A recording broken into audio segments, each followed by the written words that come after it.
के बाद जबलपुर के करते हैं, क्योंकि जबलपुर हाईकोर्ट ने मध्य प्रदेश में ओबीसी वर्ग को बढ़े हुए 27% आरक्षण देने से फिर इनकार कर दिया है। बड़ी खबर, हाईकोर्ट ने बढ़े हुए ओबीसी आरक्षण पर लगी रोक हटाने से इनकार कर दिया है। हाईकोर्ट ने साफ किया है कि आगामी आदेश तक प्रदेश में ओबीसी वर्ग को पहले की तरह 14% आरक्षण ही दिया जा सकेगा। जबलपुर हाईकोर्ट में दायर 11 जनहित याचिकाओं में बढ़े हुए ओबीसी आरक्षण को चुनौती दी गई है। अब याचिकाओं में कहा गया है कि सुप्रीम कोर्ट ने आरक्षण की अधिकतम सीमा 50% तय की है, लेकिन मध्य प्रदेश में ओबीसी आरक्षण 14 से बढ़ाकर 27% किए जाने से कुल आरक्षण बढ़कर 63% हो जाएगा। आज इस मामले पर सुनवाई के दौरान राज्य सरकार की ओर से कहा गया कि प्रदेश में करीब 50% ओबीसी आबादी को देखते हुए ओबीसी आरक्षण बढ़ाया गया, लिहाजा कोर्ट को बढ़े हुए आरक्षण पर लगी रोक हटा लेनी चाहिए। वहीं याचिकाकर्ताओं की ओर से इंदिरा साहनी मामले पर आज सुप्रीम कोर्ट के फैसले का हवाला दिया गया, जिसके मुताबिक आरक्षण की सीमा 50 से ज्यादा नहीं हो सकती है। ऐसे में जबलपुर हाईकोर्ट ने फिलहाल बढ़े हुए ओबीसी आरक्षण पर लगी रोक हटाने से इनकार कर दिया है और मामले पर अंतिम बहस के लिए अगली तारीख 18 अगस्त तय कर दी है।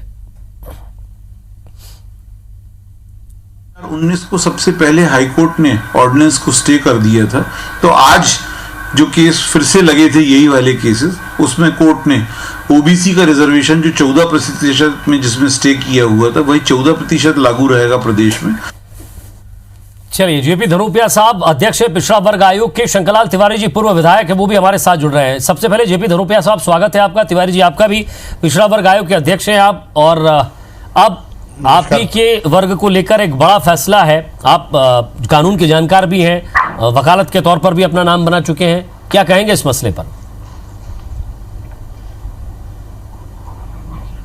विजय जी, देखिए, वास्तविकता यह है कि कानूनी प्रक्रिया अपना काम करती है और न्यायिक के निर्णयों को कोई भी किस तरह से आलोचना नहीं कर सकता। कोई उसके बारे में विवेचना करने का व्यक्ति विशेष कोई अधिकार नहीं है। कोई आपत्ति है तो उसके लिए और भी एपेक्स कोर्ट होती है जहाँ जाके अपनी बात रखने का होता है। मैं पिछड़े वर्ग के अध्यक्ष के नाते इतना ही कहूँगा कि मध्य प्रदेश के अंदर पिछड़े वर्ग की 53% है, और जो कमलनाथ जी की सरकार के टाइम पर 27% किया गया था उसमें आपत्ति कोई नहीं है। संविधान में कई ऐसी बाध्यता नहीं है। लोग संविधान की बाध्यता की बात करें, कई राज्य है हमारे, तमिलनाडु है, पश्चिम बंगाल, कई जगह पर है जहां पर 50% ज्यादा आरक्षण है। मैं नहीं समझ पा रहा हूं कि इस वाले मुद्दे को कि बार बार वो किया जा रहा है कि आरक्षण 50 से ज्यादा हो रहा है, 50 से कम होना चाहिए। कितना हो रहा है? 50 से ज्यादा कितना हो गया है? आप उस बात को देखिए ना। आप 27% में 12% तो ज्यादा नहीं हो गया ना, कोई 62% तो नहीं हो गया ना। तो मेरा ये निवेदन है कि हमें गंभीरता सोचनी चाहिए। जो पिछड़े वर्ग के लोग हैं वो बाकी में कई पिछड़े वर्ग के लोग हैं, कुछ पिछड़े वर्गों में अग्रणी बन गए हैं, कुछ वो क्रीमी लेयर के लोग हैं, लेकिन बाकी में जो गरीब है, जो एक तबका ऐसा है जिससे सुविधाएं नहीं मिलती हैं, साधन नहीं मिलते हैं, किस तरह से अपनी पढ़ाई या जीवन यापन करने के लिए संघर्ष करते हैं, उनके हितों का संरक्षण करने की जिम्मेदारी सरकार की होती है। और मैं तो ये कहूंगा कि कम से कम मध्य प्रदेश सरकार को इस बात की जिम्मेदारी है, क्योंकि पिछड़ा वर्ग कल्याण भी है, आयोग भी है, और भी बहुत सी चीजें हैं। तो इन सबके उद्देश्य क्या है? हमारे उद्देश्य तो कहीं भटक ना जाए उद्देश्य से। इस बात का लेकिन धनोपिया साहब, एक उद्देश्य ये पूछना चाह रहा था, आप इस पिछड़ा वर्ग आयोग के अध्यक्ष हैं, ऐसा क्या देखा था कि ओबीसी वर्ग को नहीं मिल पा रहा था? आपकी सरकार ने ऐसा क्या देखा था, क्यों उसे बढ़ाया गया? उसके पीछे कारण क्या था, मंशा क्या थी? क्या आप सरकार में आए थे या फिर आपके वचन पत्र का हिस्सा था या नहीं था? नहीं, मनसा या जनता के बीच आपने बात रखी थी? प्रदेश क्या पंड्या जी, शुरू से लेकर आज तक अगर आप देखें, अर्जुन सिंह जी जब मध्य प्रदेश के मुख्यमंत्री थे उन्होंने महाजन आयोग का गठन किया था। महाजन आयोग की सिफारिशें थी, उनको अमली जामा पहनाने का प्रयास किया गया। बाद में नहीं हुआ, फिर आपने देखा एक मंडल आयोग बना जिसमें विश्वास प्रताप सिंह जिस समय हमारे देश के प्रधानमंत्री थे। बहुत सी चीजें सामने आई। परसेंटेज कम्युनिटी का बहुत ज्यादा है। आज टोटल आरक्षित वर्ग जो है मध्य प्रदेश में ही हम लेके चले तो 83% आरक्षित वर्ग है टोटल। 53% उसमें से ओबीसी है। अब 53% ओबीसी के लिए अगर आप 14% देंगे तो उनको कहां पर क्या मिल पाएगा? जिनका 15% 20% आरक्षण है उनको भी आपने 15-20% दिया हुआ है, और जिनका 53 उनको भी आप 14% दे रहे हैं। तो उस जनसंख्या के माप से, जनसंख्या के हिसाब से ये परसेंटेज बढ़ाने के लिए आदरणीय कमलनाथ जी ने निर्णय लिया था, जो बहुत लंबे समय से लंबित था। उन्होंने उसको प्रभावशील किया, विधानसभा घोषणा की।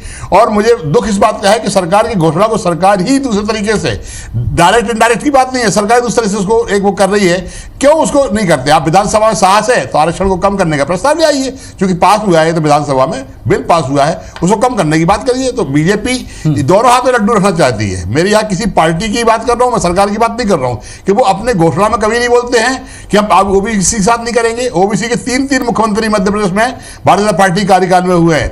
आदरणीय शोभा भारती जी हुई, शिवराज चौहान हुए, बाबूलाल गौर साहब भी हुए। तो इसके बावजूद भी अगर आप मान के चलते हैं कि ओबीसी के लिए आज संघर्ष करना पड़ रहा है आरक्षण के लिए, तो अच्छी बात नहीं है। आप उच्चतम न्यायालय में जाने के लिए फ्री हैं, उच्च न्यायालय का निर्णय तो कराइए। उच्च न्यायालय का निर्णय सही होने के बाद में आप देखिएगा, जिन पक्षों को आपत्ति होगी, सरकार को होगी या ऐसे कर्ता को होगी, वो आगे सुनवाई में जाएंगे। तो मैं समझता हूं कि आरक्षण 27% परसेंटेज ऑफ कम्युनिटी के हिसाब से है जो उचित है। जी, शंकरलाल तिवारी जी भी हमारे साथ जुड़े हुए हैं। शंकरलाल जी, जो बात की जाए बुंदेलखंड की और साथ ही साथ बात की जाए ग्वालियर चंबल इलाके की, सबसे ज्यादा अगर ओबीसी आरक्षण कार्ड कहीं खेला जाता है तो यही वो इलाका है। उपचुनाव का भी समय है, कोर्ट का भी ये फैसला है कि फिलहाल इस पर रोक है, हाईकोर्ट का बड़ा फैसला है। किस तरह देख रहे हैं? पहले तो आपका रिएक्शन देखना चाहूंगा मैं। देखिए, मेरा इतना ही कहना है कि ये जानबूझ करके एक ढपोर संघ की घोषणा की गई थी। इस समय घोषणा की भी कमलनाथ जी ने तो सिर्फ लॉलीपॉप देने के लिए कि सुप्रीम कोर्ट का जब ऑलरेडी फैसला है कि 50% से अधिक का आरक्षण नहीं हो सकता किसी भी तरह का, और उसके बावजूद बिना उस लिखना को हटाए और कोई भी राज्य सरकार या कोई भी पार्टी अपनी वाहवाही के लिए और एक राजनीतिक साजिश कि उधर पिछड़ों को भी धोखा देना और एक राजनीतिक साजिश करना कि हम तो आपको दे दिए। और जो अभी धनोपिया जी हमारे आदरणीय बोल रहे थे, धनोपिया जी हमारे आदरणीय बोल रहे थे कि वो सुप्रीम कोर्ट से करा है कि और सरकार का पता चलेगा। अरे सवाल ये है कि आपको भी मालूम था कि ये 63% हो रहा टोटल जा करके, और सुप्रीम कोर्ट की बाइंडिंग आपको भी मालूम थी, तो आप ही पहले इसको क्लियर कराते और फिर इस तरह की ढपोर संघ की घोषणा करते। तो ये एक साजिश थी। और जैसा कि आपने बहुत ठीक कहा कि चंबल ग्वालियर संभाग और बुंदेलखंड में और पूरे प्रदेश में चुनाव के समय ये जाति का मामला लेकर के और इन प्रकार सिर्फ अपने पक्ष में और हम ही नहीं, क्योंकि ये इनके वचन पत्र का वादा था और सरकार आती ही वो किया, 14 से 27 किया।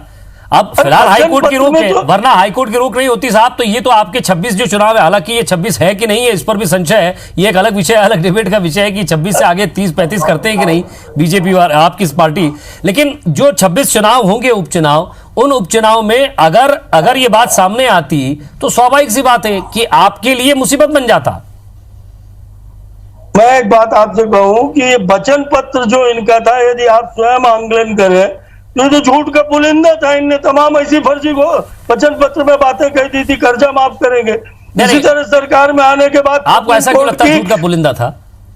धनोपिया जी से, धनोपिया जी क्या झूठ कहाँ कहा? उन्होंने कहा था 27% बढ़ाएंगे ओबीसी का आरक्षण, बढ़ाया था वचन पत्र में। ये कह रहे हैं झूठ का पुलिंदा था, जरा इसे स्पष्ट कर दीजिए। शंकरलाल जी झूठ का पुलिंदा बता रहे हैं। समय भी मालूम था कि सुप्रीम कोर्ट की डिसीजन है कि 50% से अधिक मैं समझता हूँ नहीं कर सकते। शंकरलाल जी तिवारी वरिष्ठ विधायक हैं और भारतीय जनता पार्टी ने अन्याय किया, इसमें कोई दो मत नहीं है। बहुत बुद्धिजीवी व्यक्ति हैं, बहुत वरिष्ठ है।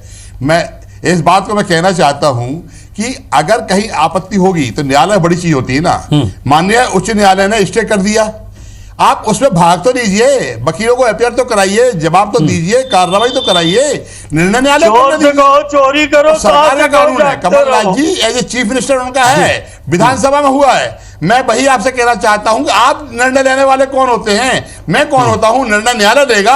50% की बाध्यता है, 60% की है, नहीं है, न्यायालय को करने दीजिए। लेकिन आप उसमें कम से कम अपने तरफ से सहयोग तो करिए सुनवाई में। ना आप जवाब पेश करते हैं, ना वकील आईपीएल होते हैं। जब देखो समय ले लिया जाता है, आज भी समय ले लिया गया और आज स्टे को बैकट मना कर दिया उन्होंने। निश्चित से माननीय न्यायालय का निर्णय है, वो अपना सुप्रीम है। तो मैं आपसे कहना चाहता हूं सरकार तो अपना काम करे, सरकार भूल जाए बीजेपी की है, कांग्रेस की है।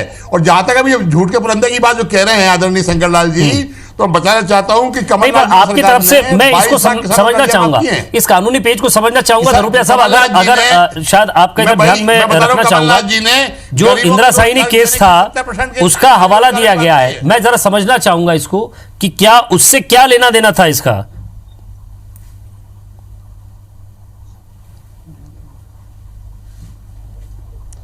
जिनने हवाला दिया है वो बताएं क्या लेना देना है। इंदिरा साइनी जो प्रकरण है वो बिल्कुल अलग सब्जेक्ट है। उसके बाद बात तमिलनाडु में ज्यादा है परसेंटेज, आप देखिए पश्चिम बंगाल में ज्यादा है, तो जी। राज्यों की बात क्यों नहीं करते आप जिन राज्यों में। फिर मैं जो कह रहा हूं कि आज हमारी आबादी, आधे से ज्यादा आबादी पिछड़े वर्ग की है, तो पिछड़े वर्ग का हक क्यों मार रहे हैं आप? उनको दीजिए ना उनका हक, उसमें क्या दिक्कत है आपको? जी, आप अगर एक संविधान की बात करेंगे तो माननीय सुप्रीम कोर्ट करेगा ना।